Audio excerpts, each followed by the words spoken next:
Латын әліпбиіне ауысу туралы не айтасыз дейді. Латын әліпбиіне көшу керек біз абсолютті түрде. Орыстың әліпбиі ол жаудың әліпбиі, ол құлдықтың әліпбиі, ол бізді Ресей империясымен мәңгі бақи кіндігімізді байлап қоятын әліпби. Жаңа туған баланың да кіндігін кеседі ғой. Тура сол сияқты орыстың әліпбиінен құтылған күні біз ашық құлдықтан құтыламыз.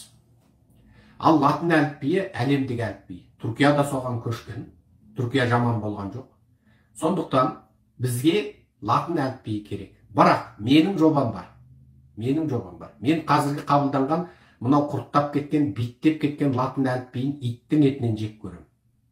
Қазіргі анау төбесінде нүктелері бар, қалың құрттаған биттеген әліпби ол ғылымға қарсы.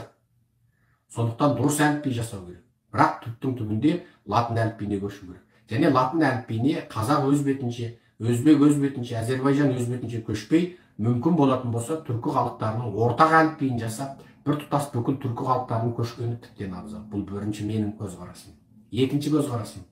Бізге Орхон Енисей жазбаларындағы ескі күлтегін ескерткішіндегі әліпбиге көшу керек. Ол түпкі мақсат. Яғни латын әліпбиі менен күлтегін әліпби қатар жүру керек. Бүкіл қазақ міндетті түрде әрбір мұсылман тәжвидті білгені сияқты, араб әліпбиін үйренгені сияқты, сол күлтегін әліпбиін әрбір қазақ үйрену керек. Баладар жаңағы бірінші сыныпта латынша оқып, 5-ші сыныпқа дейін жеткенде, 5-ші сыныптан кейін міндетті түрде жаңағы Орхон күл ескерткіштеріндегі әліпбиді үйрету керекпіз. Оны параллель қолданып жүру керекпіз. Оны осы күлтегін ескерткішіндегі ойма жазуменен, Орхон Енисей ескерткішіндегі осы ата-бабамыздың ескі түрік жазуменен тәрбиеленген ұрпақтың 4-ші, 5-шісі жеткенде, яғни мөлшермен 50 жыл дегенде бүкіл қоғам автоматты түрде соған көшеді. Латын ол кешірілмейтін шөлі, бүкіл кітап. Яғни бізде екі әліпби қатар жүру керек. Оны бірден күлтегін ескерткішіндегі жазуға ойыспайсың. Бірден оған ойыспайсың. Оны жаңағы 5-ші сыныптан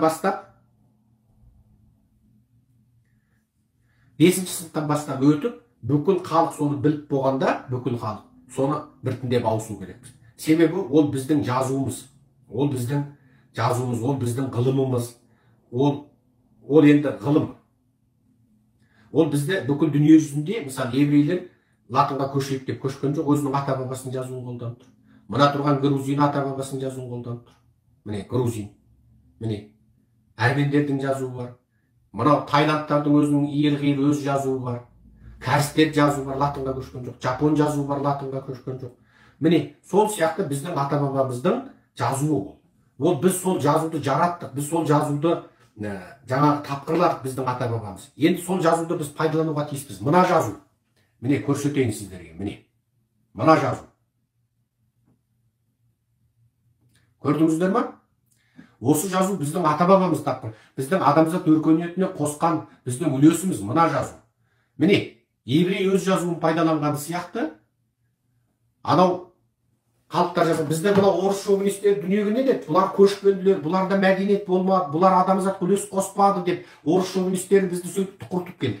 Біз міне осы жазуымызды алып келеміз. Бұл жазуды жер шарында кез келген халық көргенде, міне, нағыз ескі халық, тамыры тереңде жатқан халық. Біз осы жазу арқылы тарихқа байланамыз. Кешегі күлтегін Тоньяқов Білге Қағанға байланамыз. Кешегі көшпенділердің құрған империясына байланамыз. Бұл жазуда ескертіп тұр. Табғаштың бектерінен сақтан, Табғаштың шайысынан сақтан дейді. Табғаш деген Қытай. Біз ол Қытай деп бергі жағында халықты айтып, Совет арғы жағында халықта Қытай атанып кетті. Негізінде Қытайдың біздің ата-бабаларымыз қойған аты Табқаш, немесе Тауғаш. Мүмкін тауға қашып кеткендіктен қойған шығар. Соғыста жеңіліп қашқан шығар, оны мен білмеймін. Бірақ ата-бабамыз оларды Тауғаш, Табқаш деп атады.